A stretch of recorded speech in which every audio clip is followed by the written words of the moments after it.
Começa com Best e não se encabule de você começar com pouco. Você precisa dar o primeiro passo.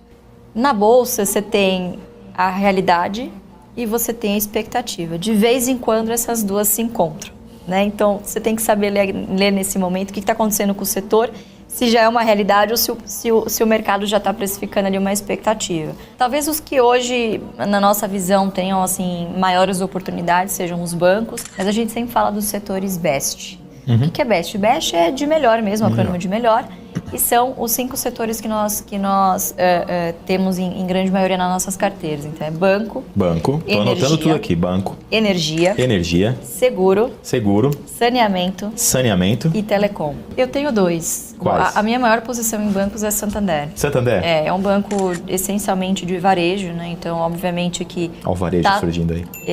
É um banco de pessoa física, né? Então... obviamente está sofrendo um pouquinho mais com esse cenário de inadimplência, tem que ser mais conservador e tem ali um efeito de PCLD, de PDD, né, que a gente fala no BR Gap, maior do que os seus players, né. O pessoal fala, bom, taxa de juros alta só é bom para o banco, também é ruim para o banco porque impacta e nesse nível, né, que a gente viu sair de 2 para 13,65, enfim, é extremamente difícil de você lidar com esse cenário, né. Então, você tinha a grande maioria dos bancos tomadas ali em títulos pré-fixados, obviamente isso é marcado ao mercado, então você traz um prejuízo. Agora, com a taxa de juros numa trajetória contrária, talvez os bancos recuperem essa parte de marcação ao mercado. Um outro par do Santander que também gosta, é um dos grandes queridinhos, mas nesse preço acho que não compraria agora. Banco do Brasil. Apesar de ser um banco, veja só a diferença, né? São segmentos de carteira, composição de carteira ampliada, né? De carteira de crédito essencialmente diferentes. Então, hoje o forte da carteira do Banco do Brasil, por exemplo, é o agro. Então, até pelos investimentos todos que o banco faz na área, né? Exatamente. Então, tem assim, é um segmento fortíssimo para o banco, consequentemente é fortíssimo também para a seguradora do banco, que é a BB Seguridade, né? Então, é um nicho muito forte. Então, cada um vai ter um comportamento diferente, tanto que foi o banco aí que despontou, né? Banco do Brasil e Petrobras são as duas ações aí que foram responsáveis por 67% desse rally nos últimos 2 meses aí no Ibov. Está no setor. Vejo com muito bons olhos no momento é o setor de seguros, né? Por quê? Então, todo mundo já está mais ou menos que precificando a queda um corte na taxa de juros, né? Claro que isso ainda é um patamar elevado, mas isso não é muito bom para as empresas de seguro. É bom por um lado, claro, você tem muito mais prêmios entrando, quer dizer, comercialmente é muito bom, mas uma seguradora ela funciona como um pêndulo, ela funciona como uma grande tesouraria. Ela tem muito recurso lá represado.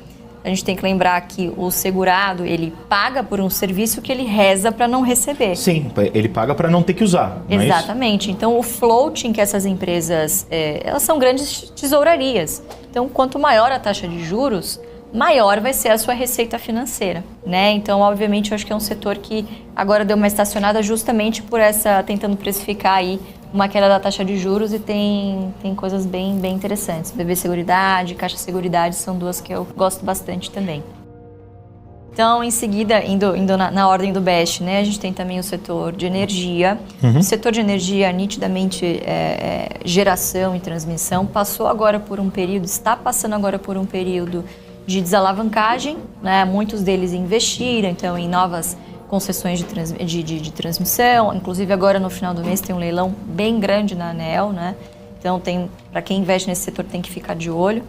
Tem algumas empresas bem capitalizadas de olho nesses ativos, né? Como uma Auren, como a TRPL, uma Taesa, né? Então, é sempre um setor que é indicado para o iniciante. O papel de uma transmissora é deixar as torres lá de pé e funcionando. Ela não corre risco de inadimplência no consumidor final, ela não corre risco com inflação, aliás, ao contrário, ela tem contratos de 20, 30 anos corrigido por IGPM ou IPCA. Você tem outras fontes de receita que são OIM, que a gente fala, né, que é da construção dessas linhas de transmissão. Então, quanto mais rápido, quanto mais a sua expertise, né, mais sinergias você trouxer para construir a linha de transmissão, melhor e mais rápido vai vir esse retorno, né? Maior a sua TIR, que a gente fala. Então, um setor, assim, bem beabá mesmo, bem feijão com arroz, porque ele não tem esse componente cíclico, ele tem esse componente de correção da inflação, que também muito me agrada.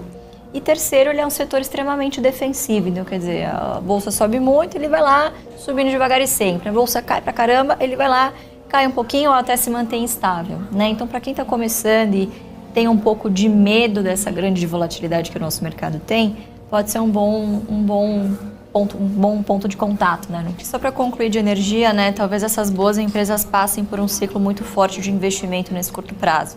Mas, de novo, quando o seu horizonte é lá na frente, você entende que em determinados momentos o dividendo precisa ser enxugado, esse fluxo de caixa precisa ser reinvestido para que esse dividendo volte saudável e perene assim que possível, né? Assim que esses investimentos, obviamente, trouxerem retorno, né? Então, essa é a diferença de você investir numa empresa varejista, por exemplo, que você sabe que a empresa não pode pagar dividendos porque não sobra margem suficiente para isso. É a diferença de você investir numa empresa que gera fluxo de caixa suficiente para reinvestir e para remunerar bem o seu acionista. Gerar dividendo. Né? Exatamente. Né? Continuando no seu BEST, temos seguro, saneamento e telecom. Eu acho que do BEST, esses 3 primeiros setores são os que valem a pena o pessoal se debruçar nesse momento. Acho que tem valuations bem atrativos, né? Saneamento também é um setor que eu acho que está difícil de prever algum cenário, né? O pessoal estava muito animado até 2019, 2020 com o novo marco de saneamento. Esse assunto ficou um pouco estacionado, depois politicamente voltou à tona de novo com essa tentativa de alterar a MP, né? Que ia ser bastante prejudicial. Então eu sinto aí que a atratividade para o setor privado ainda está atrativo, mas para o investidor que busca dividendo está um pouquinho incerto ainda. Eu gostaria de ver um pouquinho de mais margem de segurança para voltar. Eu acho que olhando para a Telecom hoje, um dos grandes gargalos, você tem praticamente 2 opções, né, excluindo Oi, que é o patinho feio, né, tá em recuperação judicial, enfim, obviamente a gente nem entra aqui nesse escopo. Então você tem basicamente Vivo e TIM, né, alguns outros players menores, mas de big players você tem só esses 2, então às vezes você fica um pouco refém ali de alguns PLs não muito atrativos. Vou ter que perguntar isso, senão o pessoal que me mata. Vivo ou TIM? Eu prefiro Vivo. Algum motivo específico? Qualidade, tá bem à frente em fibra, qualidade do balanço, margem redondinha. A empresa tá redondinha, assim, vai se beneficiar bastante. Agora tem um ciclo de investimento bastante importante agora do 5G. E vamos ver, né? Acho que vai vir coisa boa daí, né? Acho que tá bem justificado. Se você tem qualquer tipo de dívida, e muito provavelmente o custo, né? A taxa de juros dessa dívida hoje está elevada, como a gente tem visto nos índices Serasa, enfim, se preocupe em pagar essa dívida primeiro. Né? Porque já vi muitos investidores cometerem esse erro de, bom, agora a bola da vez é a bolsa, eu vou tentar fazer um dinheiro rápido aqui para eu pagar a dívida e resolver a minha vida. Não é assim que funciona. Né? Não é assim que funciona, de novo. Bolsa para quem está pensando em médio e longo prazo. Não aloque recursos de curto prazo que você vai precisar dessa liquidez. Não aloque isso em renda variável. Né? E a segunda dica é você ter uma reserva de emergência. O que você vai colocar na renda variável? Só a caixinha do longo prazo. Então, quer dizer, eu particularmente para minha carteira pessoal, não tiro das minhas ações para colocar na minha renda fixa. O que é do longo prazo fica nas ações e aí o que eu vou calibrando? A velocidade com que eu uso o meu caixa. Então, eu compro menos ou mais, mas eu estou sempre comprado em bolsa, porque, obviamente, é o que eu acredito e o dividendo ele é pago em função da quantidade de ações possuídas. Então, quanto mais ações eu acumulo ao longo do tempo, obviamente eu torço para que as ações caiam, para que eu faça aportes cada vez maiores, né? Que eu compre uma posição cada vez maior. Eu tenho hoje 15% em renda fixa. Só 15% em renda fixa? Eu ainda acho muito. Você acha muito ainda? Eu acho Tem muito. gente te ouvindo 15% falando, não, só 15% você acha muito ainda? 15% eu acho muito. Geralmente, uma normalidade eu deixo entre 5% e 7% em renda fixa. Tirando reserva de emergência. A gente, na nossa estratégia, usa a renda fixa ao nosso favor, e agora isso está muito favorável para isso, para de vez em quando fazer ali uma reserva de oportunidade, que é o que eu chamo, né? Então, quer dizer, eu uso esse fluxo de dividendos que eu acabei não reinvestindo, porque os preços acabaram sumindo um pouco, né, mais do que eu gostaria, e eu deixo essa reserva de oportunidade na renda fixa, pronta ali, como a gente brinca, para o jacaré abocanhar boas oportunidades da bolsa.